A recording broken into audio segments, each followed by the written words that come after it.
আসসালামু আলাইকুম সুপ্রিয় শিক্ষার্থী বন্ধুরা, কেমন আছেন? আশা করি সবাই ভালো আছেন। আমার N English and technology learning YouTube চ্যানেলের পক্ষ থেকে সবাইকে স্বাগতম। আপনারা যদি আমার চ্যানেল নতুন হয়ে থাকেন তাহলে অবশ্যই আমার চ্যানেলটি সাবস্ক্রাইব করবেন, লাইক, কমেন্ট এবং শেয়ার দিবেন। আজকে যে বিষয়টি নিয়ে আলোচনা করব সেটি হচ্ছে চাকরির জন্য অ্যাপ্লিকেশন। আমরা দেখি সিভি সহ চাকরির জন্য আবেদনপত্র আপনাদের পরীক্ষায় আসে, অর্থাৎ এই বছর অষ্টম শ্রেণী থেকে সিভি লেখার কথা বলা হয়েছে, বার্ষিক পরীক্ষায় সিভি লেখার কথা বলা হয়েছে। তাহলে অষ্টম শ্রেণী থেকে দ্বাদশ শ্রেণী পর্যন্ত অথবা উচ্চতর ডিগ্রির বেলাও আমাদের কি করতে হয়? চাকরির জন্য দরখাস্ত লিখতে হয় সিভি সহ। কিন্তু আমরা জানি না কিভাবে দরখাস্ত লিখব ইংরেজিতে। এটা একটা খুবই সহজ একটা পদ্ধতি। আজকে আমি আপনাদেরকে এমন একটি পদ্ধতি দেখাবো যে একটি অ্যাপ্লিকেশন আপনারা সিভি সহ শিখবেন, ভবিষ্যতে আর কোনো দরখাস্ত আপনাদেরকে শিখতে হবে না। এইভাবে যদি আপনারা শিখেন তাহলে যে কোনো প্রকারের চাকরির জন্য আপনি খুব সহজেই দরখাস্ত লিখতে পারবেন অথবা আপনি সিভি লিখতে পারবেন। তাহলে চলেন দেখে নিই কিভাবে আপনি একটি সিভি এবং একটি অ্যাপ্লিকেশনের মাধ্যমে সারা জীবন কিভাবে আপনি আপনার কাজ চালিয়ে যেতে পারবেন। তাহলে চলেন দেখে নিই কিভাবে লিখবেন। দেখেন, write an application for the post of assistant teacher অথবা computer operator, marketing officer, assistant accountant, senior officer, sales representative. এবার লক্ষ্য করেন, আপনার পরীক্ষায় থাকতে পারে যে আপনি কি করেন, একজন অ্যাসিস্ট্যান্ট টিচার হিসেবে আবেদন করেন অথবা কম্পিউটার অপারেটর পদে আবেদন করেন, marketing officer, assistant accountant, senior officer, sales representative. এই পদগুলোতে আপনার জন্য দরখাস্ত চাওয়া হতে পারে। তাহলে আপনি কি করবেন?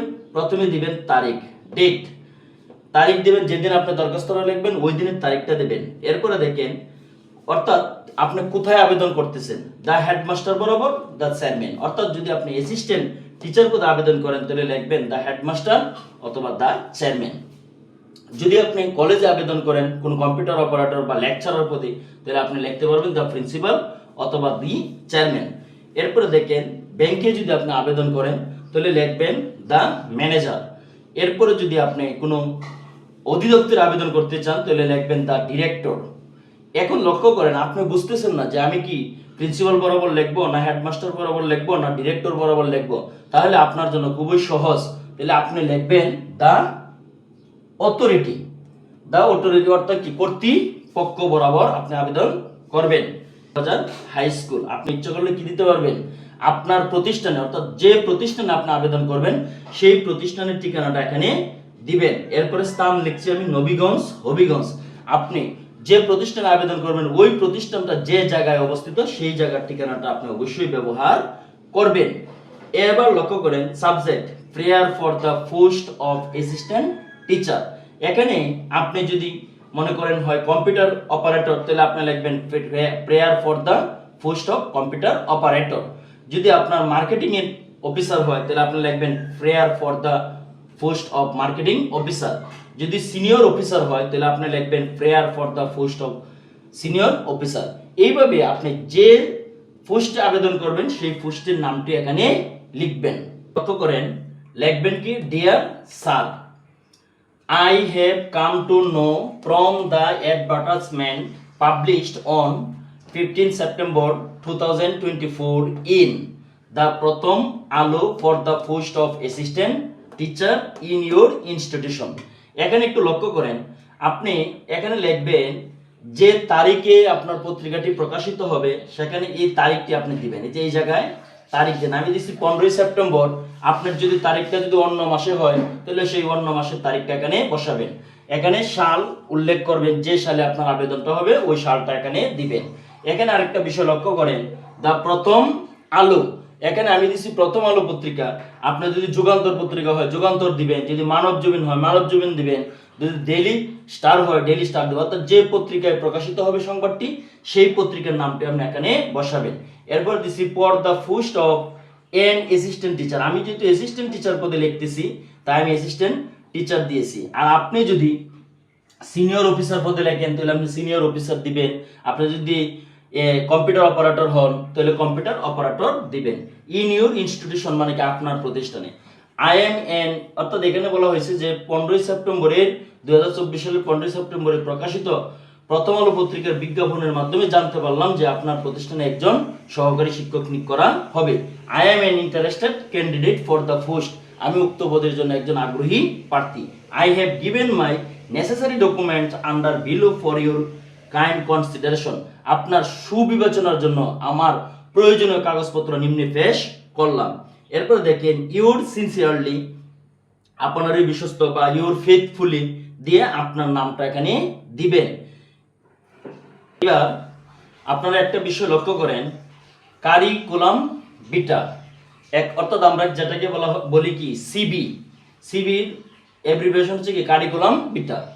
তাহলে আপনি যদি আপনার দরখাস্তের মধ্যে এই কারিকুলাম বিটা এই শব্দটি লিখেন, তাহলে দেখেন এর আগে আমি লিখেছিলাম কি ইউর ফেথফুলি অথবা ইউর সিনসিয়ারলি। আর যদি আপনি এই কারিকুলাম বিটা এই শব্দটি এখানে না লেখেন, তাহলে সবার শেষে ইউর ফেথফুলি বা ইউর সিনসিয়ারলি ব্যবহার করলেই হবে, মাঝে আর ইউর সিনসিয়ারলি আর ফেথফুলি লিখতে হবে না। এবার লক্ষ্য করেন 1 নম্বরে কি দিয়েছি, নেম তমাল মিয়া, অর্থাৎ এখানে আপনি আপনার নাম লিখবেন। এরপরে দিয়েছি ফাদার্স নেম কামাল মিয়া, আপনি আপনার বাবার নাম লিখবেন। মাদার্স নেম অর্থাৎ ফাতেমা বেগম, আপনি আপনার মায়ের নাম লিখবেন। এরপরে দেখেন প্রেজেন্ট অ্যাড্রেস মানে কি বর্তমান ঠিকানা, ভিলেজ দিয়েছি কে, পোস্ট অফিস দিয়েছি পি, অর্থাৎ আপনি আপনার গ্রামের নাম লিখবেন, আপনার পোস্ট অফিসের নাম লিখবেন। এরপরে আমি উপজেলা দিয়েছি কি নবীগঞ্জ, ডিস্ট্রিক্ট দিয়েছি হবিগঞ্জ। এবার দেখেন পার্মানেন্ট অ্যাড্রেস আর প্রেজেন্ট অ্যাড্রেস যদি আপনার একই হয়, তাহলে আপনি ব্যবহার করবেন ডো মানে অর্থাৎ ওইটাই, উপরে যা আছে তাই। আর যদি আপনার আলাদা হয় তাহলে আলাদাভাবে আপনি ভিলেজ, পোস্ট অফিস, উপজেলা, ডিস্ট্রিক্ট লিখবেন। এরপরে দেখেন ডেট অফ বার্থ, অর্থাৎ আপনার জন্ম তারিখ দিবেন কত তারিখে। যেহেতু আপনারা স্টুডেন্ট যদি হয়ে থাকেন, তাহলে আপনারা পরীক্ষায় এসএসসি পরীক্ষায় অথবা ইন্টারমিডিয়েট পরীক্ষা অথবা অষ্টম শ্রেণীর পরীক্ষায় যদি চাকরির দরখাস্ত লেখেন, তাহলে আপনার জন্ম তারিখ দিলে হবে না। আপনি চিন্তা করবেন, অর্থাৎ আপনার লেখাপড়ার টাইমটা যাতে 20 বছর, 22 বছর, 24 বছর, 25 বছর যাতে ওভার হয়, এরকম একটা জন্ম তারিখ আপনি ব্যবহার করবেন। এখানে আমি কি দিয়েছি 1996, অর্থাৎ 29 বছরের মতো হইতে পারে। অর্থাৎ আপনি এরকম ভাবে লিখবেন আপনার জন্ম তারিখটা যাতে 20 বছর বা 22 বছর বা 24 বছর আগে আপনার জন্ম তারিখটা হয়। আর আপনি অষ্টম শ্রেণীতে পড়েন, যদি জন্ম তারিখটা আপনারটা দেন, তাহলে চাকরির বেলা হয়তো আপনার জন্ম তারিখটা কি হবে না, সঠিক হবে না। এইবার লক্ষ্য করেন ন্যাশনালিটি বাংলাদেশি। এরপর রিলিজিয়ন্স ধর্ম, অর্থাৎ আপনি কি ইসলাম ধর্ম হলে ইসলাম ধর্ম, হিন্দু ধর্ম হলে হিন্দু ধর্ম, যদি আপনি অন্য ধর্মের হন অন্য ধর্ম ব্যবহার করবেন। মেরিটাল স্ট্যাটাসে আপনি যদি সিঙ্গেল হয়ে থাকেন অর্থাৎ অবিবাহিত হয়ে থাকেন তাহলে সিঙ্গেল লিখবেন, আর যদি বিবাহিত হয়ে থাকেন তাহলে কি মেরিট লিখবেন। এরপরে দেখেন এডুকেশনাল কোয়ালিফিকেশন, আপনারা লক্ষ্য করেন যে এডুকেশনাল কোয়ালিফিকেশন আপনারা কিভাবে লিখবেন। এভাবে একটি বক্স বানাবেন, বানাই লিখবেন name, group, division oblique GPA, passing ইয়ার, বোর্ড অবলিক ইউনিভার্সিটি। এবার দেখেন এসএসসি, আপনার গ্রুপ দিয়েছি সায়েন্স, এখানে যদি আপনার হিউম্যানিটিস হয় তাহলে হিউম্যানিটিস দিবেন, যদি কমার্সের হয় তো কমার্সের গ্রুপ দিবেন। ডিভিশন বা জিপিএ, এখানে জিপিএ দিলাম 5। এরপর দেখেন পাসিং ইয়ার দিয়েছি 2012, বোর্ড দিয়েছি সিলেট। এবার লক্ষ্য করেন এসএসসি, আপনি সায়েন্স 5, অর্থাৎ আপনি যে গ্রুপের থাকেন সেই গ্রুপ দিবেন, আপনার পয়েন্টটা দিবেন, এখানে যত পয়েন্ট আপনি পেয়েছেন সেই পয়েন্টটা দিবেন। এরপরে দিয়েছি 2014, অর্থাৎ কি এসএসসির পর ইন্টারমিডিয়েট পাস করতে আপনার 2 বছর সময় লাগে, তাই 12 থেকে আমি দিয়েছি কি 14 সিলেট বোর্ড। এরপর দেখেন বিএ অনার্স অথবা বিএ ফার্স্ট, যদি আপনি ফার্স্ট কোর্স হয়ে থাকেন তাহলে ফার্স্ট লিখবেন, আর যদি অনার্সের হয়ে থাকে তাহলে অনার্স লিখবেন। এখানে আমি দিয়েছি ইংলিশ, আপনি যে সাবজেক্টে পাস করবেন বা অনার্স দিবেন সেই সাবজেক্টটা আপনি এখানে দিবেন। এরপরে এখানে 4 পয়েন্টের মধ্যে দিয়েছি 3.75। এরপরে দেখেন যদি আপনি অনার্সে হন 4 বছর সময় লাগবে ইন্টারমিডিয়েটের পরে, তাহলে 14 থেকে 4 বছর গেলে 18। আর যদি আপনার ফার্স্ট কোর্সে হয়ে থাকেন তাহলে আপনার ইন্টারমিডিয়েটের পরে 3 বছর যাবে, তাহলে এখানে আপনি সেই বয়সটা বের করে অর্থাৎ সময়টা বের করে দিবেন। এরপরে দিয়েছে কি ঢাকা ইউনিভার্সিটি, অর্থাৎ আপনি যে ভার্সিটিতে লেখাপড়া করেছেন সেই ভার্সিটির নাম দিবেন, যদি জাতীয় ভার্সিটি হয় তাহলে ন্যাশনাল ইউনিভার্সিটি, অর্থাৎ যে ভার্সিটি থেকে লেখাপড়া করেছেন সেই ভার্সিটির নামটাই আপনি ব্যবহার করবেন। এমএ ইংলিশ 2nd ক্লাস এখানে দিয়েছি, অর্থাৎ আপনি ডিভিশন হতে পারে অথবা কি জিপিও হতে পারে। যদি এখানে দেখেন 2018 থেকে 19, অর্থাৎ যদি আপনি অনার্স করে থাকেন তাহলে 1 বছর লাগবে, এখানে হচ্ছে 19। আর যদি আপনি ফার্স্ট কোর্স করে থাকেন তাহলে এখানে ইন্টারমিডিয়েট থেকে ফার্স্ট কোর্সে লাগবে 3 বছর, আর আপনার এমএ পাস করতে আপনার লাগবে আরো 2 বছর, তাহলে আপনি সেই হিসাবে এখানে দিবেন 2019 ঢাকা ইউনিভার্সিটি। এখানেও আপনি যে বিশ্ববিদ্যালয় থেকে আপনার এমএ কমপ্লিট করবেন সেই ইউনিভার্সিটির নামটা ব্যবহার করবেন। এরপরে সবার শেষে দিয়েছি কি ইউর সিনসিয়ারলি, এখানে আপনার ইউর ফেথফুলিও লিখতে পারেন। এরপর দিয়েছি তোমান মিয়া। এরপর সবার শেষে দিয়েছি মোবাইল নাম্বার। আশা করি আপনারা বুঝতে পেরেছেন চাকরির দরখাস্ত কিভাবে লিখতে হয় এবং সিভি কিভাবে লিখতে হয়। আপনারা এখন এই অ্যাপ্লিকেশনটি যদি বা এই সিভিটি যদি চর্চা করেন, বাকি জীবনে আর আপনাকে পেরেশান বুক করতে হবে না।